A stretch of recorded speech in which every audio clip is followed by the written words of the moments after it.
ওই আবুল মিয়া বোধহয় একবারে নতুন একটা লোক দিছে তুমি গরম ধরো আমার জায়গা আমার ভাড়া আছে। আসসালামু আলাইকুম। আর কি বোধাই একবার লোক পাঠায় ভাই দেবে রুমের মধ্যে। হ্যাঁ কদিন বাদে বাদে রুমের মধ্যে লোক পাঠায়।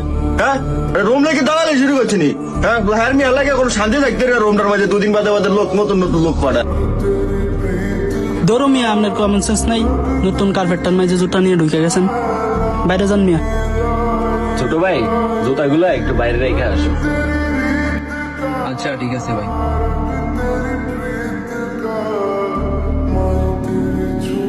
কই থেকে পাগল টাগল ছুটটাই এমনি হমসে আমাদের কাম নাই কাজ নাই খাইতে পারে না। আমরা কি মাগ না থাইনি রুমের মধ্যে টিয়া দি রুমের মধ্যে থাই।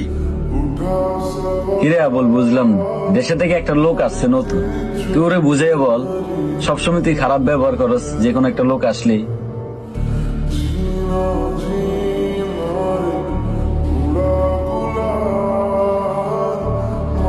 দেশি খাওয়া দাওয়া করছেন?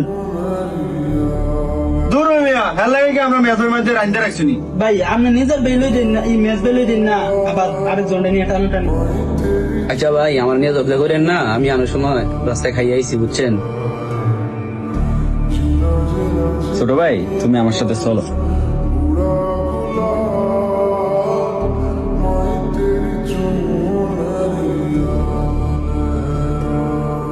ভাই একটু ওয়াইফাইটা দেন, বাইরে একটু কথা বলুন। আচ্ছা ঠিক আছে, এখানে তো।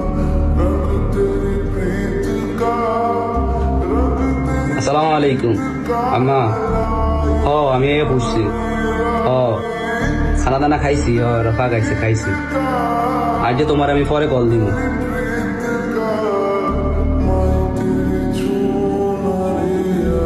ছোট ভাই উঠো, চলো খানা খাবো একসাথে। ভাই আমি তো চলো তুমি, সমস্যা নাই। বড় ভাই বলছি না, চলো সমস্যা নাই। ওদের কথা ভাইবো না তুমি, চলো।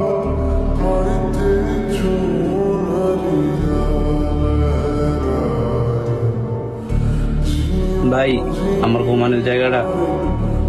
দূর মিয়া দাও না রুমের মধ্যে থাকা নাই, নিচে ঘুমাও কোনো থাকা নাই। আচ্ছা ছোট ভাই, আজকে একটু অ্যাডজাস্ট করে ঘুমাও, কালকে দেখি কি করা যায়। ধরো এটা নিয়ে এখানে ঘুমাই যাও কষ্ট করে। আসলে আমরা যখন প্রবাসে আসি আমাদের সবার সাথে এরকমটা ঘটে। যারা পুরাতন আছে তারা খারাপ বিহেভ করে। সবাই আমরা যদি সবাই পুরান যারা আছে যদি আমরা একটু স্যাক্রিফাইস করি আমাদের কারণে ওরা আশ্বাস পাবে। তো সবাই নিজের থেকে একটু ভালো হওয়ার চেষ্টা করবেন। আর যদি ভিডিওটা ভালো লাগে অবশ্যই লাইক কমেন্ট করে পাশে থাকবেন।